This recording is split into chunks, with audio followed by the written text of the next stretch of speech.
Well, hi there. This is images from the 82 to 88. There's me right there. Here's our gallery, ABC No Rio.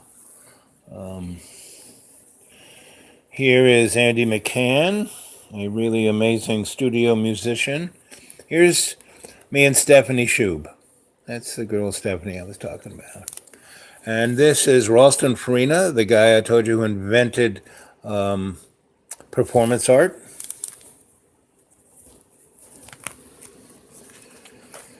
And this is White Columns. And there's Kiki Smith and Andrea. And right there is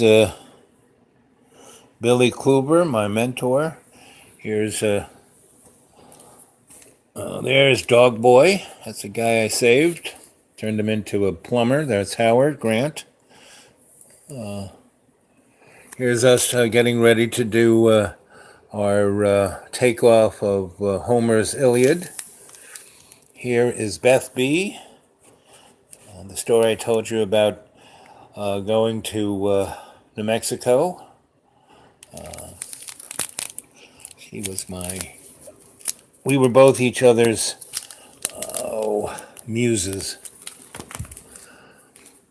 Here's another soulmate of mine.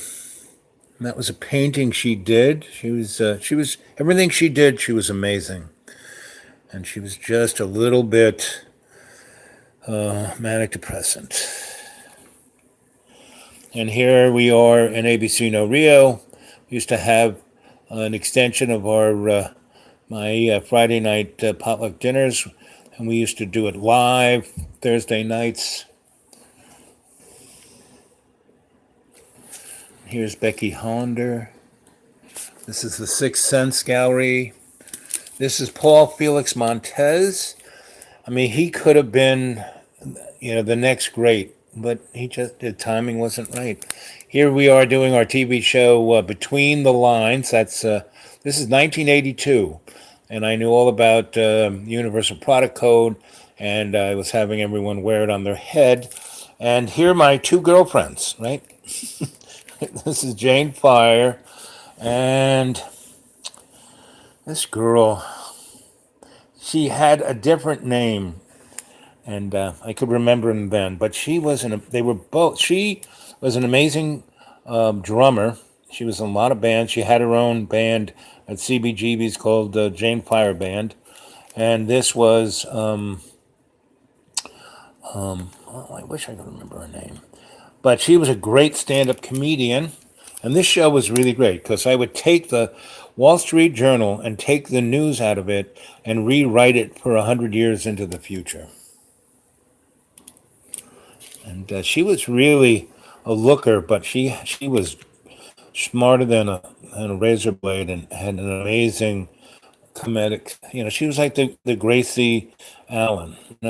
And Jane had a great. These two girls, even though I was like, see, that's my shadow. I was like the meat between the two girls, and they loved the fact that they could tag team me. There's Judith Molina reading some poetry on our TV show. There is Becky's famous car. I think it was a Bentley. And I did a show called The New World Order. And this was before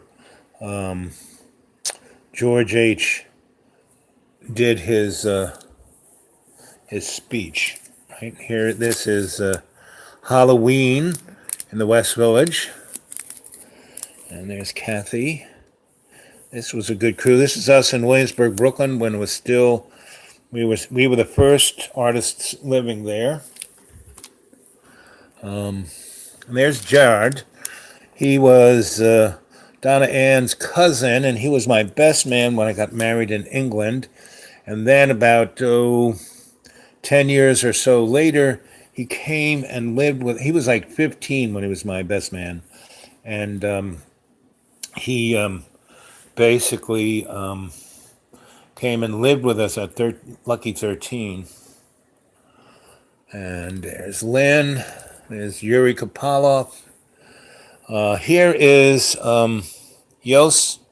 And no, this is Yos's best friend. They were both Mossad agents. There's a picture of Yos someplace. And this guy was pretty world famous Hispanic poet. This lady is Maggie May. You know the song by what's his name? Maggie, Maggie. Here's my loft in Williamsburg. This is the little 2,000 square foot little nodule off the 17,000 square feet, and I had used to fix neon, and so when I would take signs apart, I would keep the scrolly parts, and I covered the whole ceiling with neon. It was kind of fun. Here is the No Nukes, one of the first No Nukes rallies we had in front of GE. There's David and I. There's me being around 40. This is my David and my's burned out building. Here it is again, without people in it. This is our Friday night potluck dinner. There's Dave. There's me. We went to, there was the first the first building in the Lower East Side, to start the gentrification, was a place called Christador House. And the person who made gentrification happen in New York was Madonna. She bought the whole top floor of the Christador House for about $1 million. I mean, that was chump change for her, and that was a really good deal. Anyway, Dave and I went up there. He's got the sawzall, I got the sledgehammer. And when they were having an open house with Madonna with her friends saying, oh, everyone should move into this building and then we can have fun and blah, blah, blah. Anyway, we went in there pretending that we were going to start demoing the building. I mean, we didn't, but.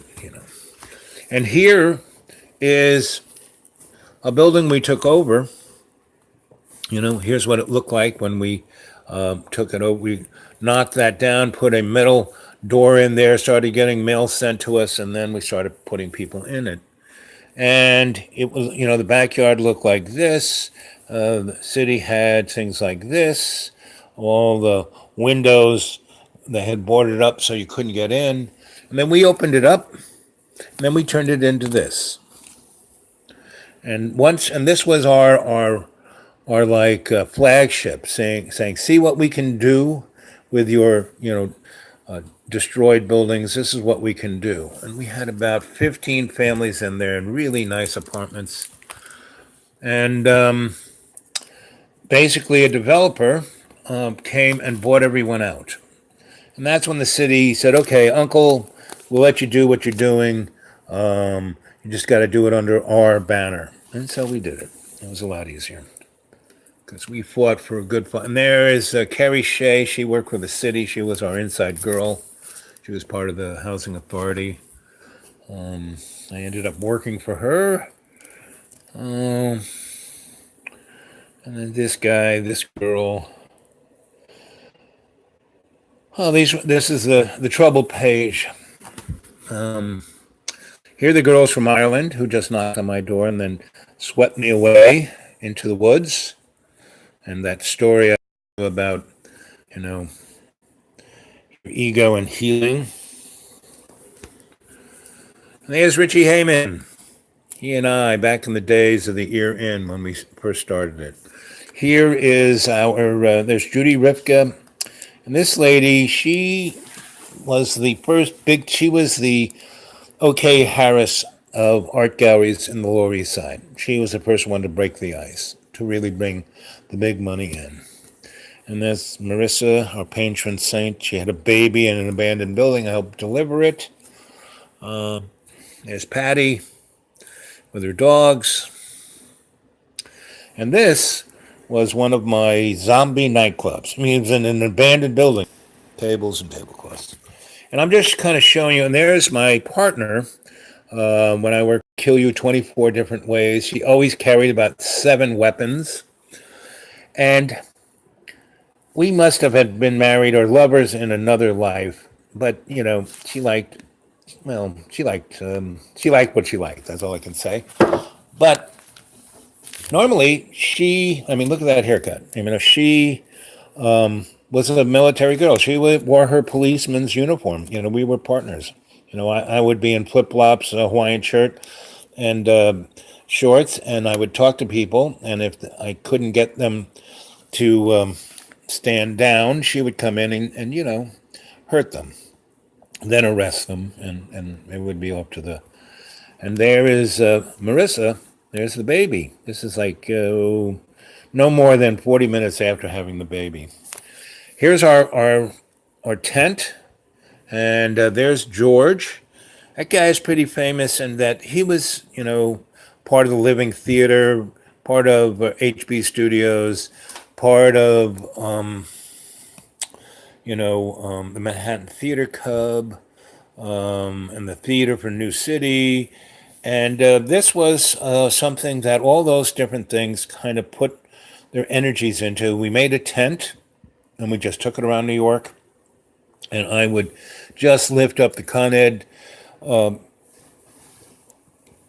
grates, plug straight in, and we'd have a show. And basically, we were given tacit approval by the city to do this, because we'd be there for no more than, 12 hours, and then we'd be gone. But we'd have a great show, and it would change the neighborhoods that we went into.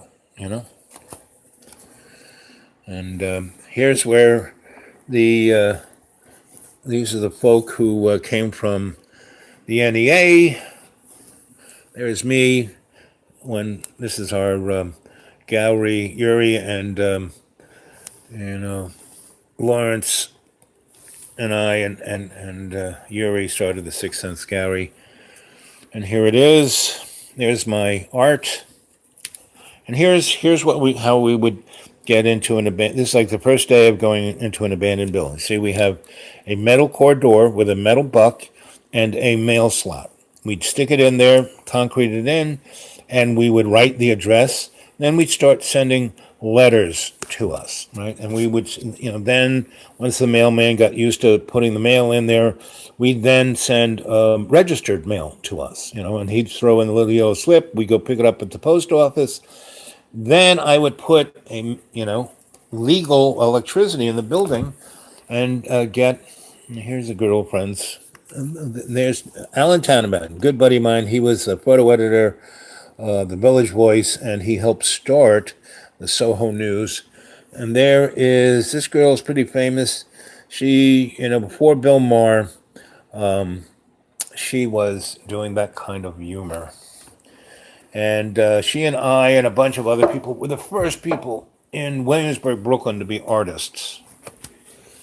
And, here it is, the burned out building, getting it ready. And, within less than a month, we had it looking like this, and having parties in it, And, so this is what it looked like when we first rolled in there. And here is Frank Zappa at one of my zombie nightclubs at a club called the Raccoon Lounge downtown below Chamber Street. Again, there's George as the devil. Michael Curtin, another guy I put things together with. And this was a building that was near Cooper Union. I think Cooper Union owned it, and they just bought it. And I talked them into, Michael and I, because he went there too, talked them into letting us use that building as artist studios and performance spaces. And before, this was the precursor of the Knitting Factory and Franklin Furnace. And this was quite, we did it for about a year. It really got a lot of people to come, get really interested. We got the Whitney and the Guggenheim and the Museum of Modern Art to partner up with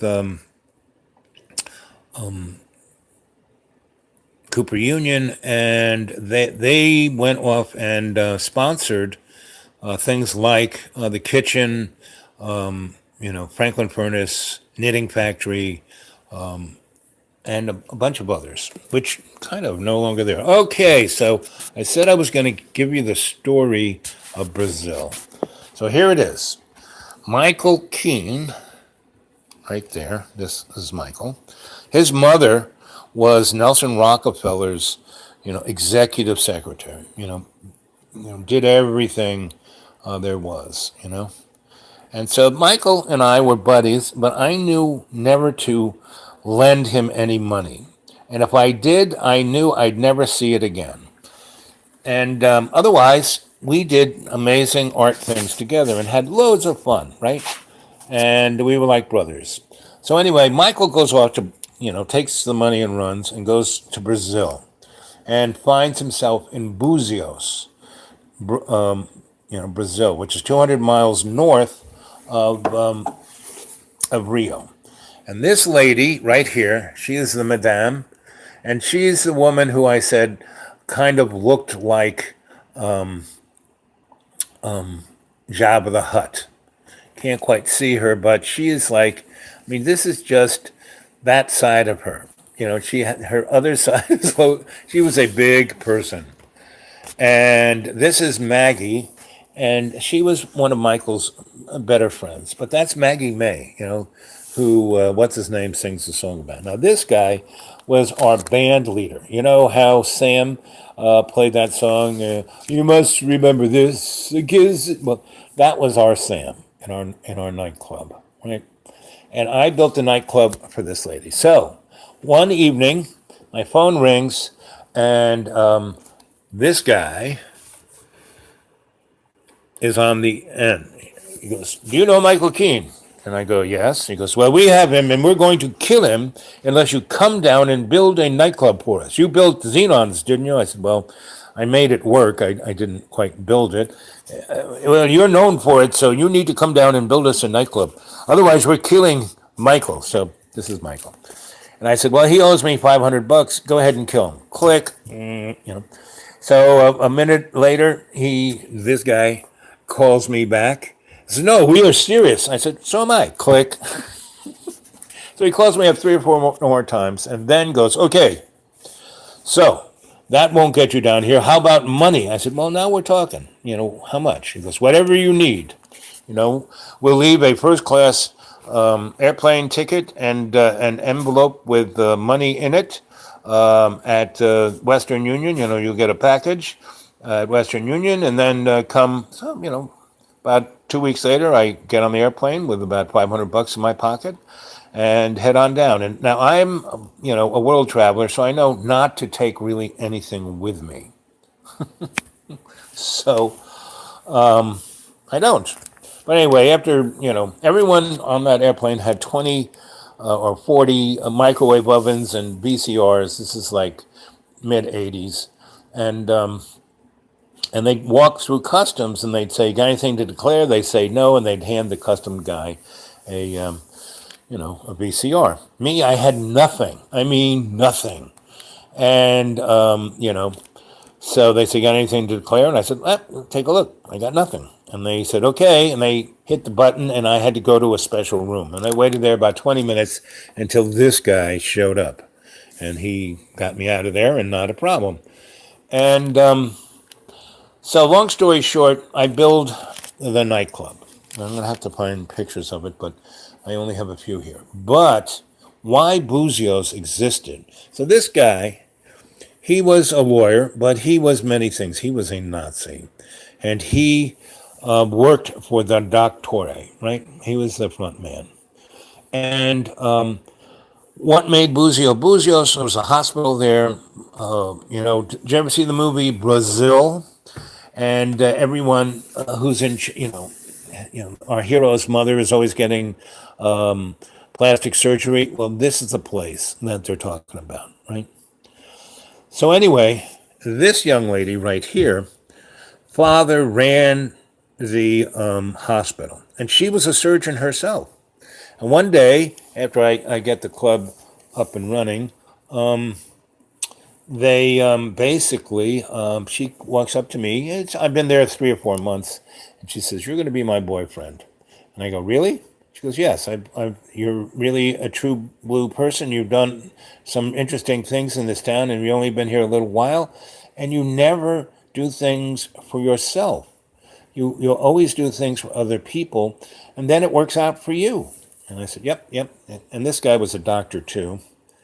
And here's Michael. And so Michael's job was just to be Michael. And so he was the singer. And this guy he was an amazing guitarist. I mean, he could play any instrument, right? And he told us that he was the reincarnation of Jimi Hendrix and Jesus Christ. And I wouldn't doubt it. So this girl was my girlfriend. And every morning we would come out of my little hutch and do yoga. I did a yoga class, and the girls would show up, and she would stay with me, until she had to operate on somebody or go back to the hospital. But you could see why when she said, "You're going to be my boyfriend," I said, "Sure," because I didn't sleep around, because this was the day of AIDS and everybody slept with everybody, and she didn't. She really didn't sleep with anybody. And so we hit it off great. We had great fun. Now, these girls, this girl here and her other two friends, I think their pictures are daughters of the Nazis, right? So this is what the club, this is kind of what I built. And it was just a freestanding art piece. I had unlimited, resources and almost on whatever I needed, and you know and I just let my art thing go. And Michael, here's one of the Nazi girls, and here's again one of the Nazi girls, and here Michael's in his neighborhood. Both of us didn't live in the fancy part of town, which we could have lived in the villager part of town, because you know we did good things for the folk, and and so I was this lady, the madame's, Michael and I were her pet Americans. And here's Jesus and Jimi Hendrix smiling. Here is the little place where Michael and I lived. But I also lived with this fisherman family, and this was like in my neighborhood where the fisherman family was. And this, here's Joan Jett singing at the Stop Shoreham campaign, right? And we stopped Shoreham, but that's another story. So those are images of things I wanted to show you, that you can change the world and have a good time, You don't have to, it's not a drudge. It's not like having to go to the dentist all the time. So, here we are, 25 minutes and 25 seconds. That's synchronistic. Anyway, you guys need to go to the Dollar Tree. This was $1. It's a very nice composition book. It's bound, has a nice cover. It says composition book on it. And, every now and then they sell them like 50 cents a piece. And I'll buy 20 of them because I just fill them up. So I'm going to start reading you, every day I just write stuff down that are what's going through my head. Right? So today,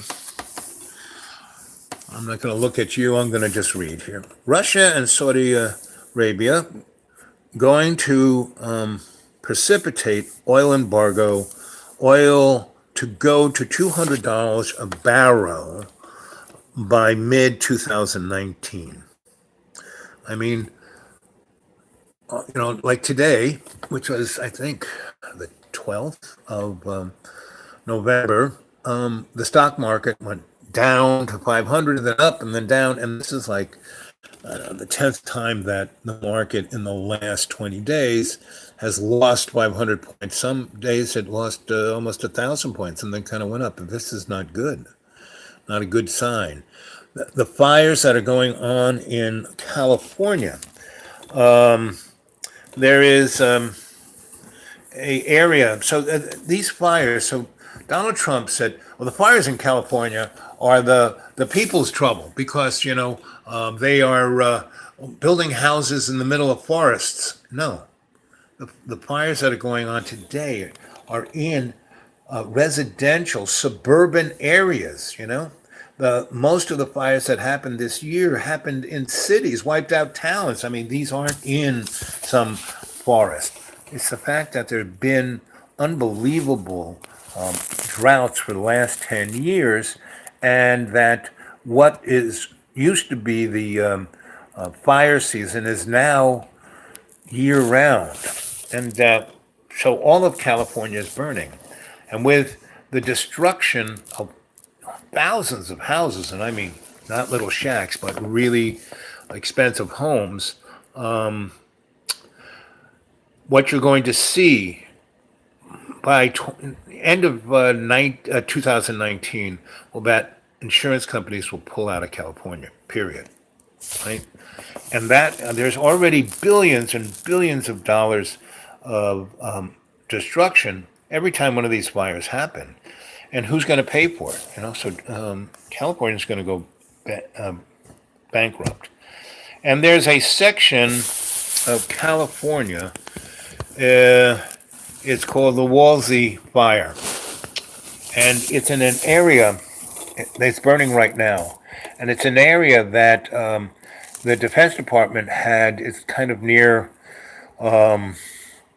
That part of California is kind of near Kirkland Air Force Base, goes into Edwards, and it's just like New Mexico, Utah, Nevada, and California. That little chunk there is one gigantic military industrial research neck of the woods. Area 51, and a bunch of other places that people don't even know about that are even more. Area 51 is like the poster. Hey, look at this! But there are other necks of the woods that I'll go do some homework on. That's really where the strange stuff is. Anyway, so where the Woolsey fire is burning unbelievable, where people have died, thousands of people, could have died. They were like this far from almost dying. Well, that area has a test area that has 10 known military nuclear reactors. There's probably, my sources say, somewhere between 50 and 100 nuclear reactors, and more than half of them. This is where they, test the kind of nuclear reactor that's going to go into a submarine. Here, or for space-based weapons, or et cetera, et cetera, et cetera. And they are very small but very powerful. So that means they are very dangerous. And they, of those, 50 to 100 test reactors, more than half of them have had critical accidents, either meltdowns or just, where they just had to cover it up in concrete and let it go. Well, over the years, all that radiation has turned that concrete into, a teacup. And with these fires, and not only that, there are dumps of super toxic materials and really toxic exotic metals, and that's all been in the line of the fire, of this Woolsey's fire. So the smoke, you'll go look at the satellite pictures of it, it's covering the whole Southwest and all of California. And the present administration refuses, because the EPA has been kind of downgraded and defunded. They don't have the people or the technology to test the air. And the present administration says, as well as we know, it's safe. Well, they haven't tested squat. And when Caltech and other entities want to go and test it, the federal government has said, hey, that's not your job. It's the EPA's job. Well, go ahead, EPA, do it. Well, we don't have the people or money. Well, we'll do it. Well, it's not your job. So it's very, very strangeness going on. Again, this is all part of that 40-day, 40 night window, And then if you go out to Oppenheimer Ranch, that's a website. The guy who runs it is really a great guy. He is a patron saint of the people, and he is much better at prediction of trends of weather.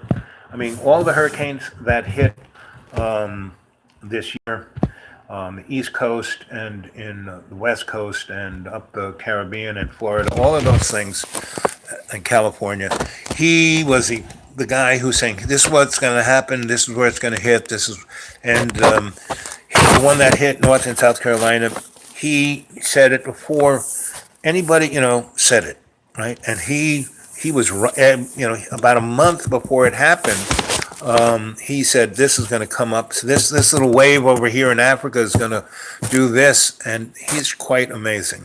But he just doesn't look at the weather, he looks at space weather, and that's really where he's got a leg up on other weather folks, because he realizes that the sun is really what causes our weather. And the sun is really the largest manifestation of global warming and weather pattern changes. Global warming is, yes, things are getting warmer, but other things are going on. So it's not just that. So Al Gore is part of, the cabal. He went on with his, hockey stick analogy, and just to distract. I mean, he is just like Donald Trump. Donald Trump, and they're both narcissistic sociopaths who only care about themselves. And so they say stuff and they have a sense of authority. I mean, Donnie's our president and he lies 20 times a day and no one seems to care. And it's about important stuff, but no one seems to care because he does it so much. People have gotten, worn down. And so you have to step up with love's co-creation. You can see all the stuff really clear. So if you go on to my buddy's website of Oppenheimer Ranch, he talks about the sun. He talks about, earthquakes. He talks about one of the things he was saying is that this last fire that has blown up in the last week, he felt that what happened was there was a volcanic, there was an opening, volcanic heat and gases and magma came up because he said the fire it just blew up over a matter of hours. And he looked on the satellite and the smoke plume was up at 800,000 feet, and the infrared was off the chart. And that was like within 2 hours of the fire starting. So something different was going there. And so go look at him. And the other thing that he's really good at is turning people onto other websites that he thinks are good. So, and that's how and if you look on my my feed, they're on there. They're all the really interesting websites that have noticed me and contacted me and put me said, hey, so I kind of went and looked at their thing and subscribed to them and put the little bell there and put them on my feed. So take a look at that. So there is, go look at what a coronal mass ejection, CME, is, right? And look at the historical sense of what has happened. And like I said, if you want to know what's happened on this planet, all you got to do is go on and talk to some interesting geologists, because everything, our real history, forget historians, forget people writing down about this war or that war. That's propaganda, Thucydides.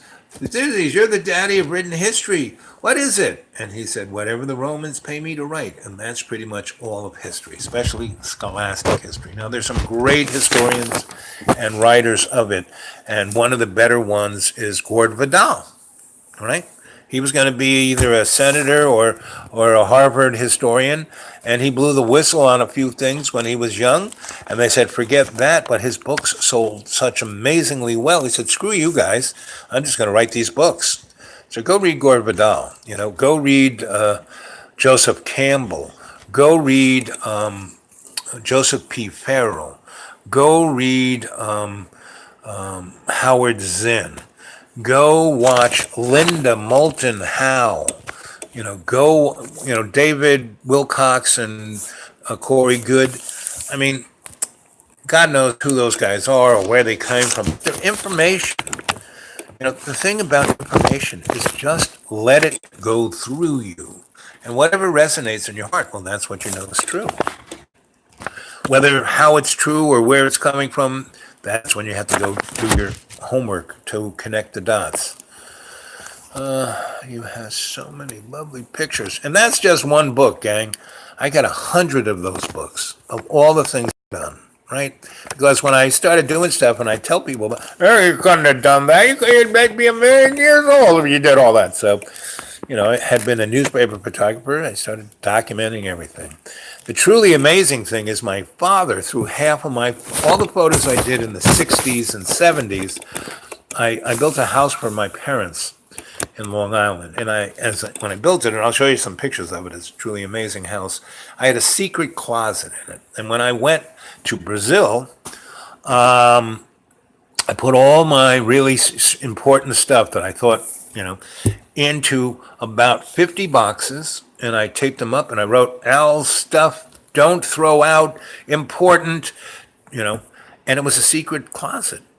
I mean, there was no door to get there. There was a secret passage to get into it. I built a house, so I put a secret closet into it. Okay, a year and a half, I come back. It's 1987, 88. The saving and loans banking collapse happened, which was worse than '08.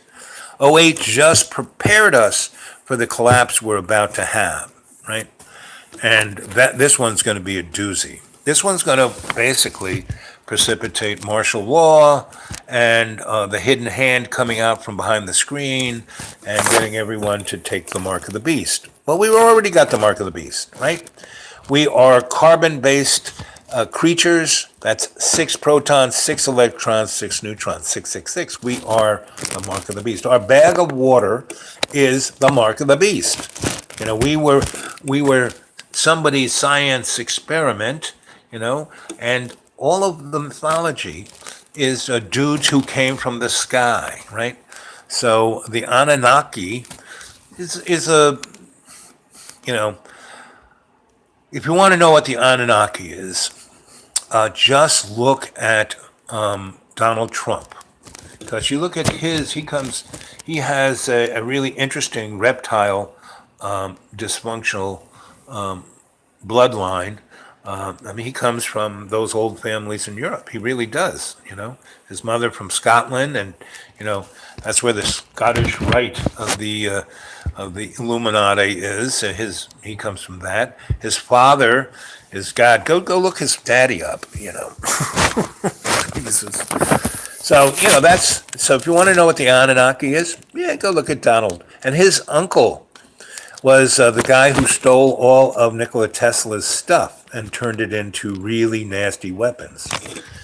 So Donald he's coming from an interesting bloodline.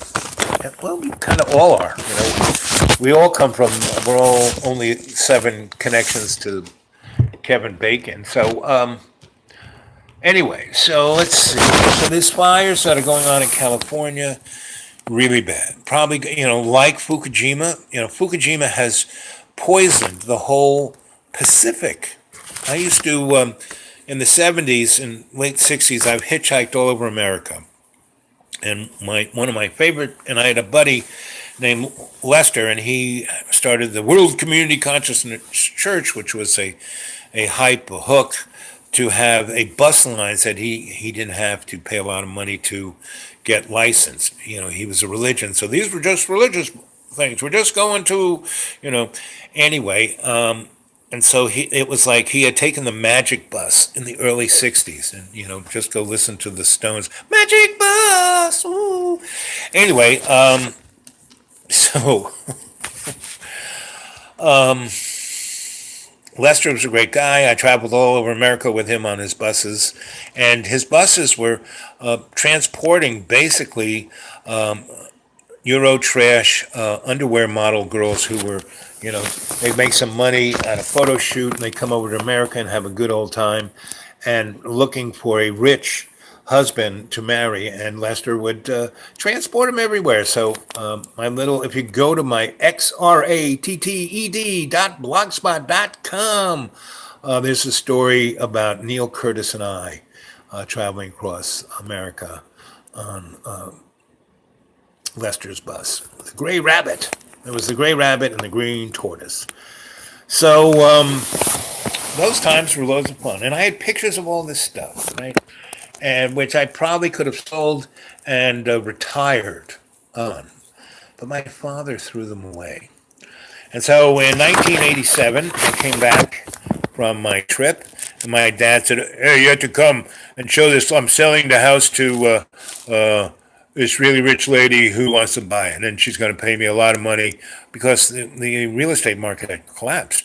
So I built my father this house for $60,000, and he was selling it to this Wall Street lawyer lady for $370,000, right? And now my dad had ripped me off because we had this real estate business, and I was going full guns. This was like in '82, and we were doing great. And my father got upset because he didn't understand anything I was doing, but we were making shitloads of money. And his ego got in the way, and he closed down the business. And he sold all of our multi-million-dollar real estate holdings to our lawyer, right? And my dad took a chunk of money, but I got zip. Because in the contract, said we were partners, but he owned 98% of everything, and I only got a salary. So, and I knew he was going to do it because he did it to my brother. He did it to the rest of his children. So why wouldn't he do it to me? And I was ready for it. I just moved on. No muss, no fuss. But I had nothing to do with him from 1982 to 1987. And I came back just to check up on them. And anyway, so I came in, and he was, in the kitchen, and they had already moved back down to Florida, to this house down in Florida. And they had bought some property in North Carolina that they were going to build a house. And he was trying to talk me into building him a house there. I said, forget it. What, are you kidding me? No way. Unless you pay me a lot of money, right? And otherwise, forget about it. Anyway, so this lady shows up, and I'm, looking around the house to see what to show her. And I go to the garage, and in the ceiling of the garage, there was one of those pull-down ladders, to go into an attic. And that's where my secret closet was. I mean, I put a floor above the whole garage and no way to get in it except through a panel that was in another closet. So you went into that closet and you pushed it sideways, and that showed a panel, and then you pushed the panel the other direction and you could get in. And so, but I said, look at that. And it goes right up to my secret closet. So I take the thing down and go up there, and there's nothing. It's all gone. All 50 to 100 boxes of and I had books and books of negatives and pictures, just like this one, right? And, if someone wanted to help me, put that on the internet and sell it, I'd give you guys I need some place to go where one of you folks are really good at the internet, at Craigslist and all of that stuff. I can't even, I got my dude awake 42 at Gmail. I can only respond to people who first write me. I haven't figured out how to send out, to initiate a Gmail. Don't know how to do it. I mean, I try. I mean, I do what it says I'm supposed to do, but I've never been able. Let's say, maybe I don't know how to do it, but I haven't been able to initiate. I mean, I can respond. Like that little arrow says respond. I can get back to you guys. So anybody, I'm up here at the school, and this is the first couple of days that it's really been cold, and I've kind of insulated the window so the breeze doesn't come in, and I've got one room that I sleep in that I keep nice and toasty, and I've gotten the wood stove to really kick.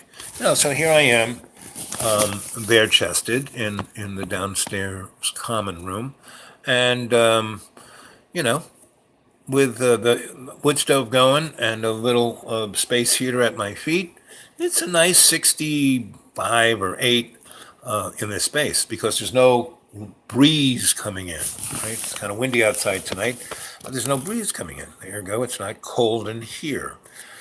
But I have no idea how John is going to, what's his name, is going to deal with any of this. And, hopefully, he says, I can stay here, but hopefully I can. And, I won't be thrown under the bus again. But if there was somebody there, you guys out there in the audience in the United States, because I can't get a whatchamacallit, passport. Because I misplaced I have a driver's license and I have a few other things, but it's not good enough for the passport. And because of certain other issues earlier in my life, I'm not seeming, unless, the powers that shouldn't be come back and say, well, we want you to work for us once again, and here's your new passport, and here's this, and here's that, which I'd be glad to do, guys. I've worked for you before, and I bet you dollars to donuts you need me more than you've ever needed me before. Because, guys, you're going to lose everything. You've already lost everything. You're already behind the 8 ball because there are so many other cartels going after your butt that, and that's why this little window that I keep talking about, the 40 days and 40 nights window, and we're in day 15, so almost anything could happen to throw humanity under the bus to, force everyone to go along with whose ever plan pops up. And that's, if you, look at history, that's what's happened every freaking time. And we still here. It's not like the end of times. Yes, it's a little uncomfortable. Yes, guys, I would start like today. I bought a few things, but I saw some canned beans on sale, 28 cents a can instead of $1.39. And it had the pop up ones. I love those because if you lose your can opener, I mean, I was out in the deep green and I have a bunch of canned food, but the only can opener I had was a really crappy dollar store one that just didn't work. So it's really, really, really annoying to try and open a can with a hammer, You kind of need, or those like pop up. So anyway, they were all on sale, so I bought myself a good $15. That's all I had. $15 worth of canned vegetables that were, instead of $1.39, they were 28 cents. So I bought a bunch of them, and I bought what do they call it? Purified drinking water, a gallon. And instead of being 80 cents, they were 45 cents if you bought them by the box. So I bought 3 boxes. So I got myself almost, if I'm, not eating big, I got enough food and water for a good 30, 40 days. And the next time I have an extra $15, I'll look at whatever supermarket has sales like that, and I'll buy a few more. And that's how when the days are good. It's really tough to go buy that when everyone is looting the city. No, you will kind of want that stuff already, and it's in a place that's not even here.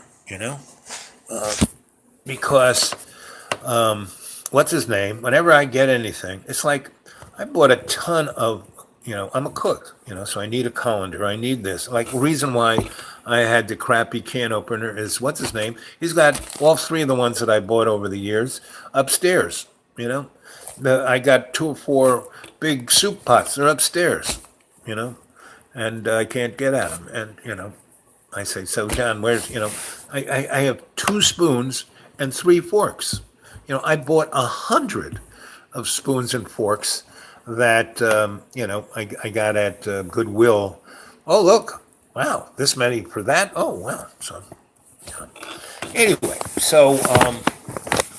but you have to be prepared. So no, it's not here. It's in another place that I can go to and be even more out of the way than here, because this school is pretty out of the way. And my deep green spot, that's like, how Superman has his place on the North Pole. That's how that place is. But I can't spend the wind there. I don't want to turn it into an ice cube. But the 40 days and 40 nights, this is a window where God knows what's going to happen. But we can, you know, you, my family, and I can just drop that pebble so it doesn't happen. Meaning, you should go read Whitley Strieber. Have you read any of Whitley Strieber? He was the guy who did Communion, which was the first real book about contact. And, when he first wrote that book, it was more like he was abducted, right? And it was scary and spooky. But over the year, I mean, still, those guys keep visiting. And now they're like, hey, Uncle Louie, how you doing? And it's like me. I was very blessed that I was never like taken away and anally probed. And if I was, I don't remember it. But and the contact that I have with all different sources are ones of mutual respect. Whenever they come visit, it's always with mutual respect, and in a way that Dirt George was in a crowd of 500,000 people. A few other folks I met, they were at the UN, and so and other organizations I belong to and other events. So they were always safe and etc. And whenever I was contacted, oh, just get into the car with us, I'd say, I don't think so. Let's go over to that coffee shop over there, okay? And okay, so they would, you know. And then once I got comfortable, and they wanted to take me someplace, I could get in the car. That was okay. But we had to have protocols and things feeling safe for everyone. I mean, pretty much all the folks that I'm been part of, connected to, they pretty much know that I don't spill the beans. I don't really, if Corey Good really is a guy who's been out there in space and gone through time, blah, blah, blah, blah, blah, he's ratting them out in a way. He's pretty good at, I mean, he gives way more specific information. Now, I talk about specific individuals, but historically, I mean, they're pictures, they're a picture that I've taken in public and they're hanging out with me. Well, that's because I knew that that's how I would get access to the things I wanted to know about. And that they could trust me and I could trust them, and it all comes from mutual trust. So that's why I started this 40-day and 40-night thing, because we are in this amazing window. And once I started, got to a place where I could start going online and talking to my friends far afield, and they started finding out where I was and contacting me and visiting me, they all kind of said, hey, you better start piping up and start dropping pebbles in the pond, because we need you to take a look at these trends. I know this trend, but I don't know how that trend and this trend and this trend and this trend go to that. You do, so take a look at this. And they would give me the data, and I go, ooh, and that's what I like. If I have to go dig it up, it takes me forever. And I was used to be the king of the microfiche. And I'm okay. I can Google, I can go on Wikipedia, I can do a lot of stuff, but that's very limited. My microfiche was you guys. You should go to a library and go check out microfiche because that's where you see. It's totally 1982 because you go on microfiche and there's so much microfiche. So, unless they've gotten rid of it, it's all over the place, especially in universities. And there are a lot of libraries. Not every library is this, but virtually every library. There's a library in every county that is a state and federal depository of information. And whether they, you know, the microfiche was a good thing because unless they nuked that library, that information would be there, right? Where if it's on the internet, that could go away almost any second, or it could be changed, right? So microfiche is great because you go and you look up things and you can see how every history has been changed. Because unless they go to every freaking university and library in this country that has microfiche, they can't do it. Now, I haven't really been up on that kind of research for a good 20 years. So maybe they did get rid of all the microfiche, but you guys should go check that out. Go see if you can find any historical databases on microfiche. It'll blow your mind. So here we are, 58 minutes, so almost an hour. Okay, let's see what you guys have been saying. Well, there's not too much chatting. I sensei, let's see, is it that you clean shaven? Well, I'm a lot more clean shaven than I was, my hair up here was all over the place. I looked like Albert Einstein, and my beard was out here. And I have a new sweetie who was kind of disgusted with, she'd be cooing next to me, and she'd find a bit of cheesecake here and hot dog over there. So I kind of had to make myself a little more presentable. Though usually I don't get this look until springtime because it's a little nippy. I'm losing a lot of heat off the top of my head. But yes, I'm way more clean shaven. Now, I won't touch anything at least till spring. It'll kind of start. It takes a little time. But, my hairline actually is right around here. And if I grow it long, it kind of comes. Anyway.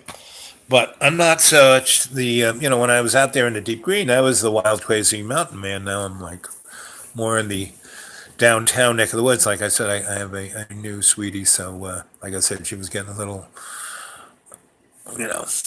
so I had to pick the pizza out of my face, out of my beard, and keep her happy. So anyway, so that's how life's going.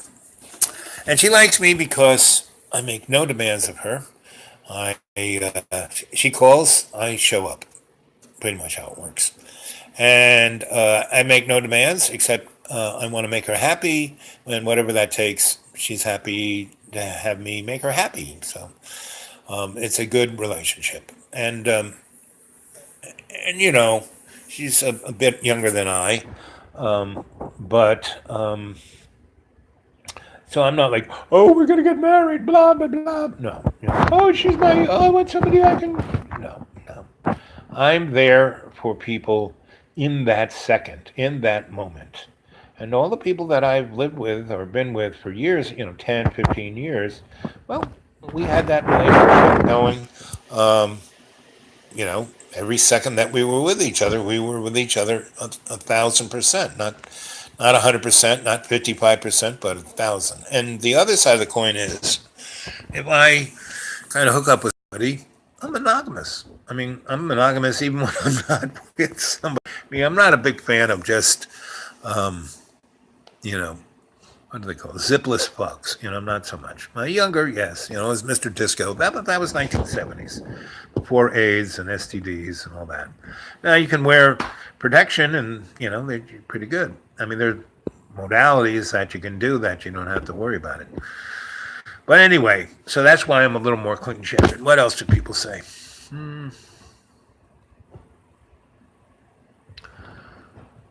Yeah.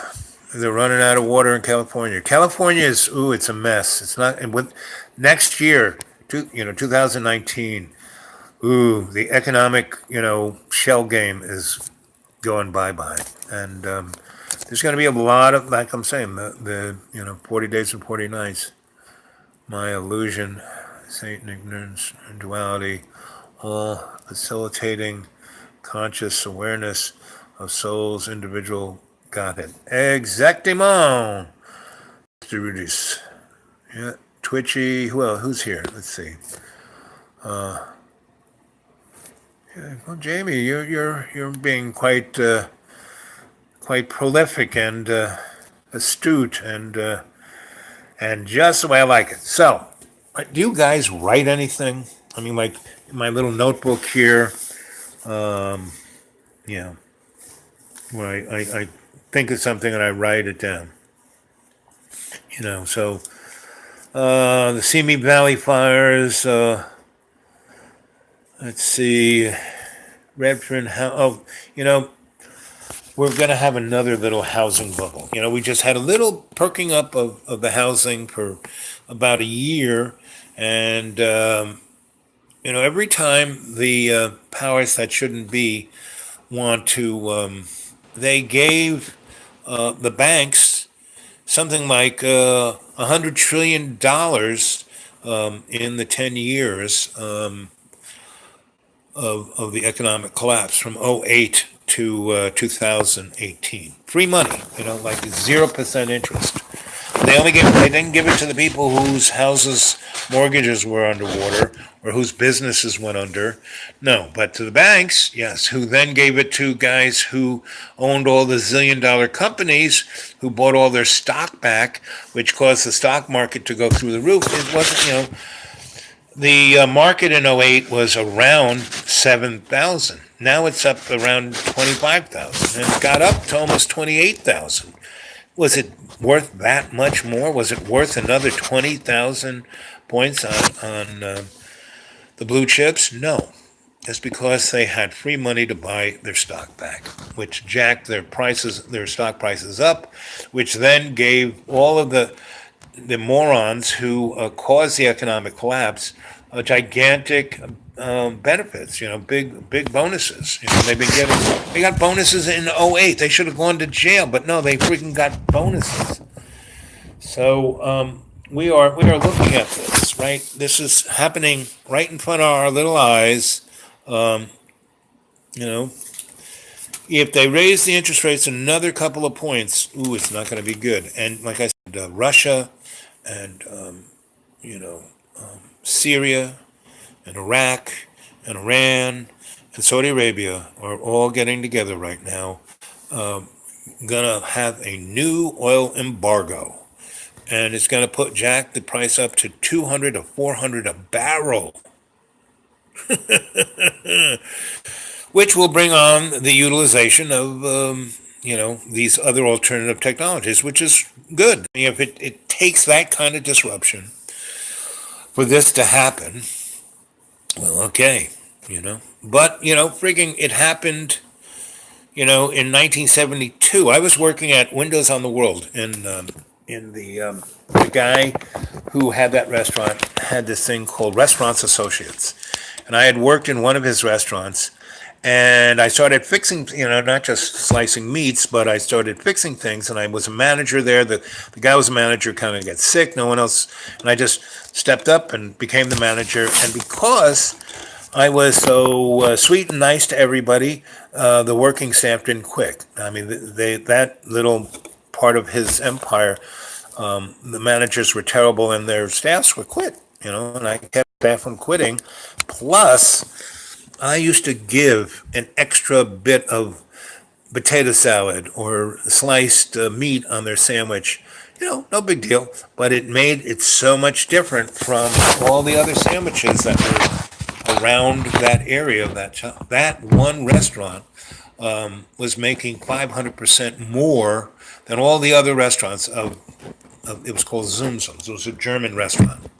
And they had really great they had really pretty good German food, was the best.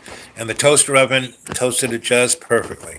And all the garnishes were just right. And like I said, they got a third of an ounce more meat and cheese on their sandwich than they would get anywhere else. So people and our soups, I made sure our soups were the best and hot. So when they got back to their office and they opened up the lid, it was still hot. So There were a number of things I knew what to do, and that then the guy who ran the whole had this big empire, not just Zoom Zooms, but about 20 other restaurants in New York City. And he was one of the first guys to do that. Not just have one restaurant, but he had 20 of one restaurant, 20 of another restaurant, and they were all different. And it was called Restaurants Associates. Go look them up. They might even still be. But he got the top floor of the World Trade Center and started Windows on the World. And I was this managerial guy that, I didn't get paid anymore. I was just a guy slicing meat, but because nobody wanted to do the manager thing, I did, and the head office didn't send anybody to take my place. And within 2 quarters, they saw nobody quit. B, that store was making 50 times more than all the other same stores, and there were other locations that were better locations than ours. So anyway, he came. He said, "Boy, what are you doing?" I showed him what I was doing, and he said, "Well, that's you're a smart." He said, "Boy, what are you doing?" I showed him what I was doing, and he said, "Well, that's you're a smart guy." And not only that, I had gotten these toaster ovens that made perfect toast, and also these cauldrons that kept the food, the soup, really hot without cooking it. And these were old. I was building restaurant without cooking it. And these were old. I was building restaurants, so I knew where to get, the used restaurant stuff. And I went and found these things that did the job that the new restaurant manufacturers, they didn't have that technology. It was old school technology. Anyway, so he saw that I was doing things not only managerial, but technically. And I did certain things with the refrigeration that cut the electric bill. Anyway, he saw I did this. So when he did Windows on the World, and then he kind of looked me up and saw that I built all these other restaurants and these nightclubs, and he said, "Well, I want you to come do this." So I did. So we became buds, because he was kind of a very strange guy. He had a very strange personality, and I could get along with him. And he never, really. I could get along with. I can get along with anybody.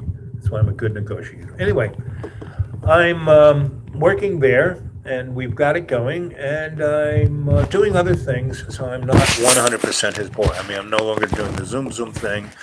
I only did that because I had no gigs, I had no, food, I had no place to stay, and the Zoom place, I got in there, and I was there for no more than a week or two, and the manager didn't come, didn't show up. There was nobody there. So nobody wanted to do it. I said, "I'll take care of it. I'll do the paper.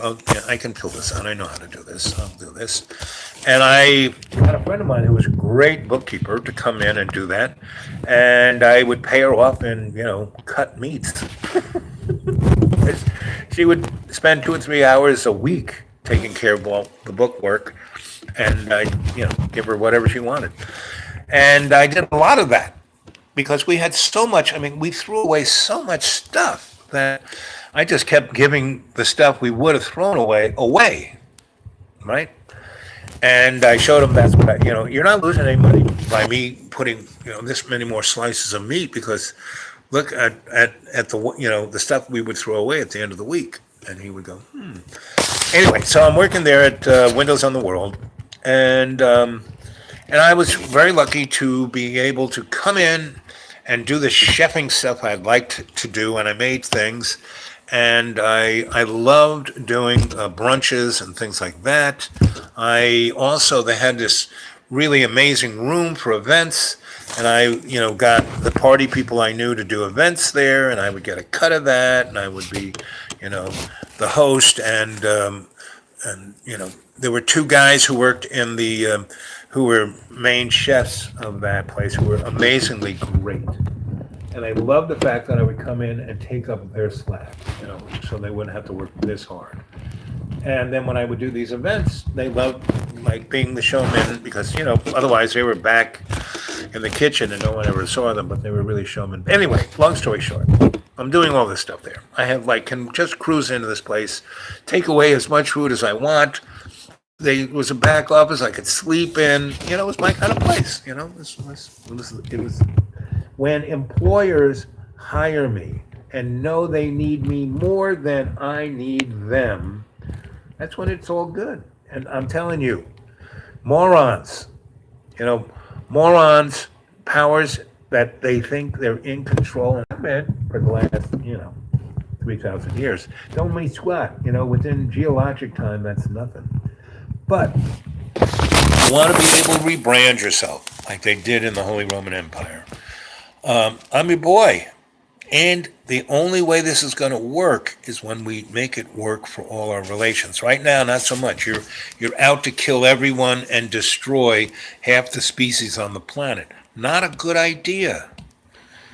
You're down to 2 people. Okay, it's 1 hour, 12 minutes, 33 seconds. So, get yourself a composition book. Spread word. Start writing things down.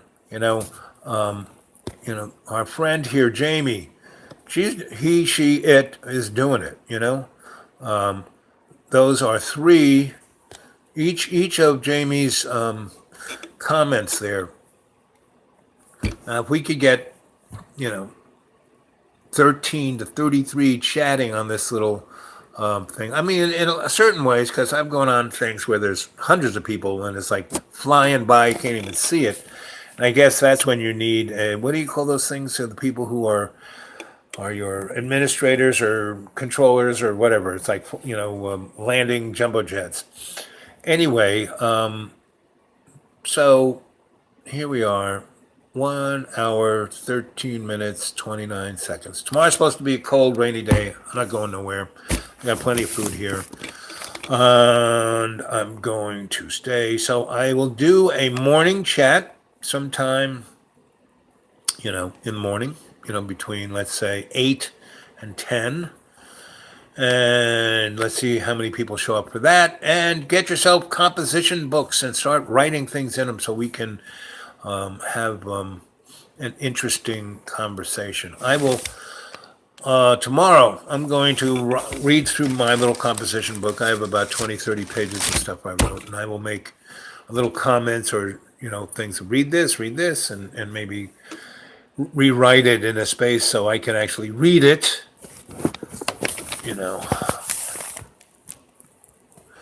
So we have to be more than robots with emotions.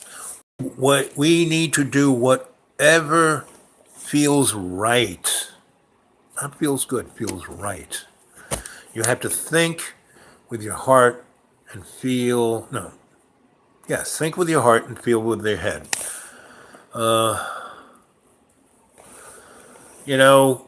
see, JFK made about 5 speeches before he got shot.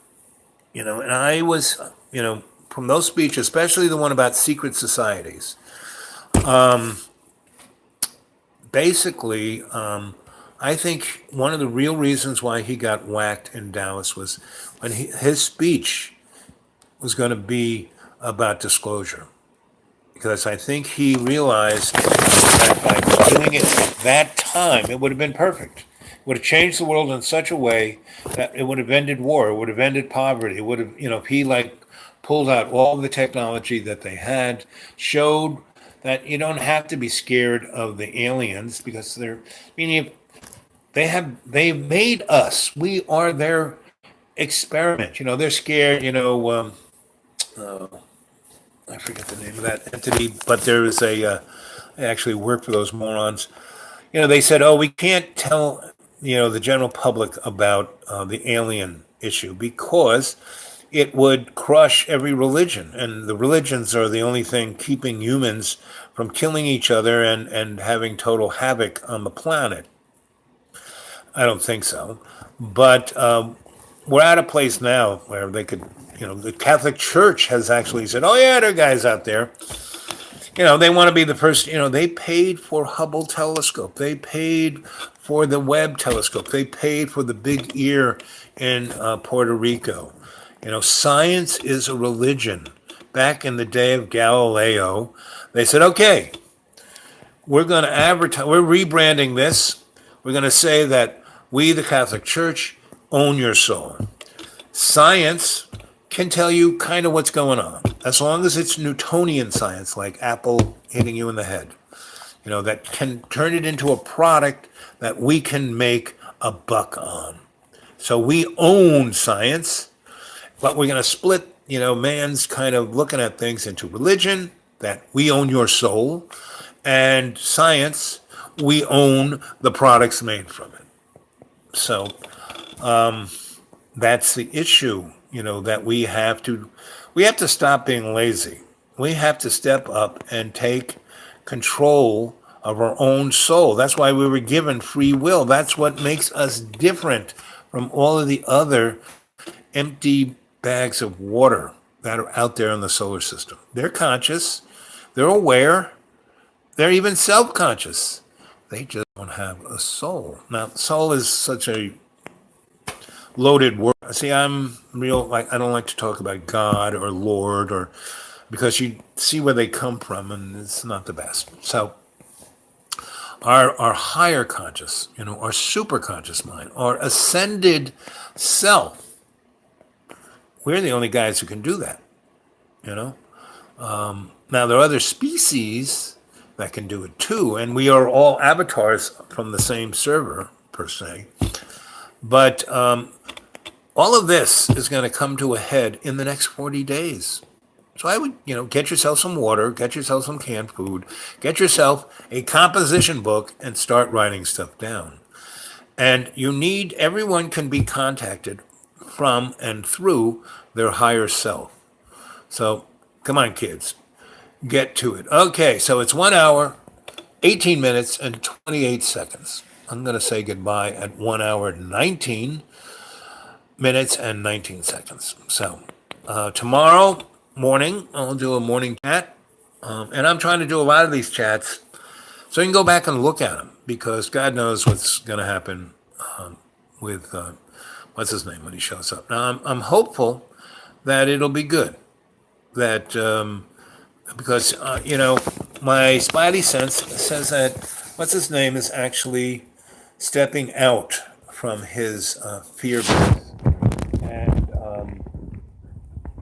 he just needs a little support, and I can give him that, to keep his diet in a good shape. I got a lot of food. I got a good, week's worth of really good meals for him to come back to. And, I'm going to get him to, cough up all of the energy drinks and an espresso machine and all that stuff he's got up there, so he can't hit the caffeine. And if he stays away from caffeine, I think John has a real potential to being a happy guy. But if he just goes back to the same pattern, I think he has broken that, because he has been with his kids now for almost 3 weeks. He wasn't able to do that in more than a day or so. So I think it's all good. And okay, here we are. We went past the 19 minutes. I can blab forever. 1 hour, 20 minutes, and 8 seconds. So at 20 seconds, say good night. Okay, good night. I love you guys. See you in the morning between 8 and 10, and then Tuesday night. I love you guys. 18, 19, 20.